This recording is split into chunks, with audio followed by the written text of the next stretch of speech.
Traversée de la France en 4 heures, des pointes à 320 km/h en vitesse commerciale et plus de 120 millions de passagers transportés chaque année. Le TGV, c'est la folle histoire d'un pari politique et industriel qui a été remporté. Au fil de succès, d'échecs et de rebondissements, il a fini par transformer nos déplacements et nos territoires avec un réseau toujours plus étendu. Son bilan économique est néanmoins plus complexe qu'il n'y paraît. Voici l'épopée du TGV, le train qui a dévoré la France. Le TGV, c'est l'histoire d'un train qui naît dans une fratrie compliquée. 1er octobre 1964. Le premier train à grande vitesse est mis sur rail. Il n'est pas français, mais japonais. Le Shinkansen relie Osaka à Tokyo. Avec des pointes à 210 km/h, c'est une prouesse pour l'époque. En Europe, l'Allemagne et l'Italie sont aussi dans la course. Dans les bureaux de la SNCF, il y a urgence. Les ingénieurs rêvent d'un train qui changerait à jamais le voyage, un train encore plus rapide qu'au Japon. Mais les débuts sont hasardeux. À l'époque, Jean Bertin est en vue, cet ingénieur planche sur l'aérotrain. C'est le premier grand frère du TGV. Grâce à une technologie révolutionnaire, les 430 km/h sont franchis, un record mondial. Problème, impossible de le faire fonctionner sur des chemins de fer classiques, le projet est abandonné, trop coûteux. La SNCF veut rester dans la course contre le Japon, elle mise sur le deuxième grand frère du TGV, le turbotrain. Chaque motrice est équipée de 2 turbines à gaz. Grâce à elles, des générateurs alimentent des moteurs électriques. Les travaux se poursuivent et le turbotrain évolue jusque dans son design. La réussite des turbotrains appelait à d'autres recherches. Les 300 km/h sont facilement dépassés. La France jubile, mais en 1973, le crash pétrolier bouscule tout. Je fais appel et nous faisons appel avant tout à cette vertu traditionnelle, paraît-il, du peuple français, qui est l'esprit d'économie. L'économie d'énergie devient le mantra de l'époque. Le turbotrain et ses turbines à gaz, jugées trop consommatrices, sont des victimes collatérales. Par conséquent, le futur bolide sera tout électrique. Un choix jugé moins risqué car la France a déjà pris le virage du nucléaire. Il faudra des caténaires et des pantographes. C'est la naissance du Benjamin de la fratrie, celui qui deviendra le TGV. Il faut choisir une première ligne, ce qui donne lieu à des embrouilles et des bras de fer. Un choix est fait, Paris-Lyon. Alstom, qui s'écrivait avec un H à l'époque, fabrique les rames à Belfort, la SNCF les achète et les fait circuler. Puis, après des années d'efforts acharnés, la France inaugure enfin son train à grande vitesse. 1981. Inauguration à la mesure de l'événement. C'est le président de la République qui ouvre la voie au nouveau TGV.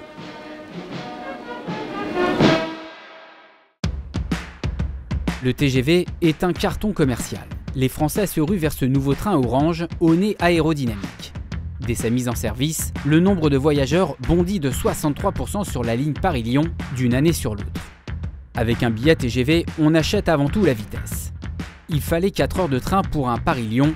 Au lancement du TGV, ce n'est plus que 2 heures et 40 minutes. Puis quelques années plus tard, 2 heures seulement. Les Parisiens peuvent aller jauger les bouchons lyonnais le temps d'un week-end. Les Lyonnais tester l'amabilité des serveurs parisiens. Le succès du TGV est dévorant. La France veut construire des lignes partout. Le projet n'est pas un long fleuve tranquille. Chaque tracé nécessite des années d'études. Il faut éviter les virages trop secs, sonder la nature des sols, mesurer les impacts socio-économiques et préparer des débats publics. Surtout, il faut des terres, beaucoup de terres.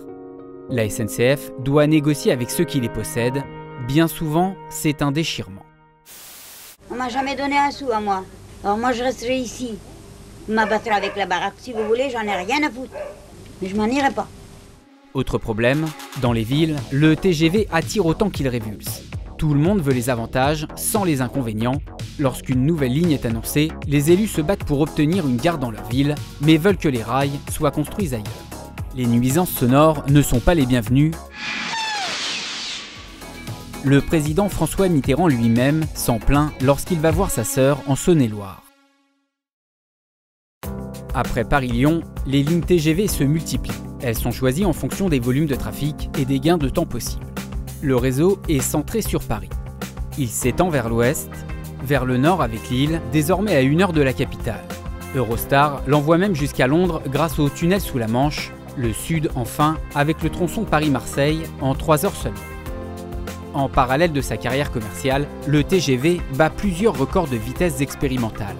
Et avec le temps, les rames se modernisent. Un deuxième étage voit le jour. Le TGV devient le roi et fait de l'ombre aux compagnies aériennes et leurs vols intérieurs. L'une d'elles est d'ailleurs en difficulté. Politiquement et industriellement, le TGV est un tel carton que la SNCF en fait sa Rolls-Royce. Dans les années 2000, le couturier Christian Lacroix dessine le nouvel intérieur des wagons. La marque TGV, qui est déposée, ne cesse d'évoluer. La SNCF déborde d'imagination. Tout est bon pour faire parler de son train favori. Elle ose le train boîte de nuit 3 années durant. Plus récemment, un wagon spectacle avec du stand-up à bord. Le TGV devient the place to be. Mais en 2015, un événement grave se produit. Le train a déraillé peu après 15 heures dans cette rame qui effectuait des essais sur le nouveau tronçon à grande vitesse au nord de Strasbourg. 49 personnes étaient à bord. Le bilan est lourd. 11 personnes perdent la vie dans le drame. Au milieu des années 2010, le modèle tout TGV s'est imposé. Mais depuis quelque temps déjà, il ne fait plus l'unanimité. À cette période, la Cour des comptes jette un pavé dans la mare. Les nouvelles lignes sont de moins en moins rentables. Le nombre très important de dessertes devient contradictoire avec la notion même de grande vitesse. La marge dégagée par cette activité dans son ensemble diminue et couvre chaque année un peu moins le déficit des autres activités ferroviaires de la SNCF. Les nouvelles lignes à grande vitesse requièrent des chantiers pharaoniques et des terrains. Résultat, la facture flambe. Le coût de construction de chaque kilomètre a ainsi été multiplié par 5 en 30 ans. La Cour des comptes pointe également que les TGV bénéficient surtout aux voyageurs aux revenus les plus élevés. Toute une partie des clients se dirigent ainsi vers des alternatives comme l'autocar, moins rapide mais moins cher. En parallèle, un autre rapport s'interroge sur le réseau ferroviaire.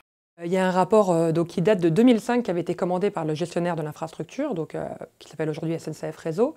Et la grande conclusion de ce rapport, c'est qu'il est depuis 30 ans, il y a un sous-investissement chronique dans le réseau ferroviaire et il s'est dégradé. Et donc en 2005, si vous remontez 30 ans, ça tombe pile au moment où le TGV commence à être développé et construit. Il y a un lien. On a préféré à un moment mettre dans le TGV et ça a dégradé le réseau classique. Bon, on peut parler des sites, des villes de Limoges et de Clermont-Ferrand, qu'on cite régulièrement. Et oui, les lignes sont dégradées et aujourd'hui, il faut les remettre en état. Et on a un mur d'investissement qui est en cours, qui est en train d'être résorbé. Mais malgré tout, des territoires qui souffrent et qui ont l'impression d'avoir été délaissés. Quoi qu'il en soit, le TGV a fait entrer la France dans l'ère du voyage ferroviaire rapide. Le pari a été réussi haut la main. Le second défi, lui, était industriel pour faire du TGV un produit star à l'international et faire décoller Alstom. Il conforte l'avance que possède notre pays en Europe et dans le monde dans le domaine des trains à grande vitesse. Il est promesse de plus de commandes pour nos entreprises, de plus d'exportations. Sur ce point, les choses sont plus corsées.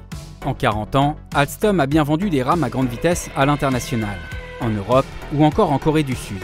Mais globalement, exporter le TGV n'est pas une mince affaire. Peu de pays ont en effet adopté les lignes à grande vitesse car elles sont trop coûteuses. Économiquement, c'est un marché de niche. Pour ne rien arranger, la concurrence est rude. Alstom doit affronter des rivaux allemands ou japonais. Surtout, un pays est monté en puissance, la Chine. Avec plus de 40 000 km de lignes à grande vitesse, elle dispose du plus grand réseau au monde. Grâce à ce marché intérieur en forte croissance, son constructeur national est devenu, de loin, le leader mondial de la grande vitesse. De son côté, Alstom a vendu dans le monde plus de 1600 trains à grande vitesse, toutes générations confondues, dont près de la moitié à la SNCF. Autrement dit, la dépendance au marché français est restée forte. Dans la construction ferroviaire, je pourrais vous en citer Alstom, Siemens, CAF, Ansaldo Breda, Hitachi Rail. Voilà, il y a différentes entreprises, Talgo. Il y a beaucoup plus d'entreprises qu'on peut le trouver dans l'aérien où on a vraiment un champion américain et un champion européen. On n'a pas de champion européen du rail pour l'instant.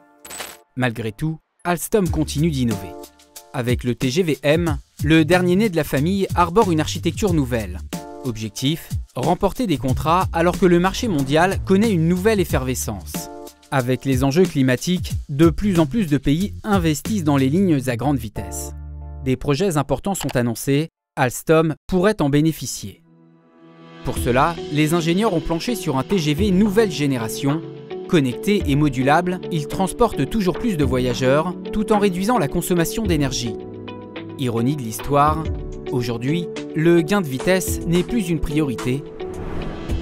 Un changement de paradigme pour le TGV.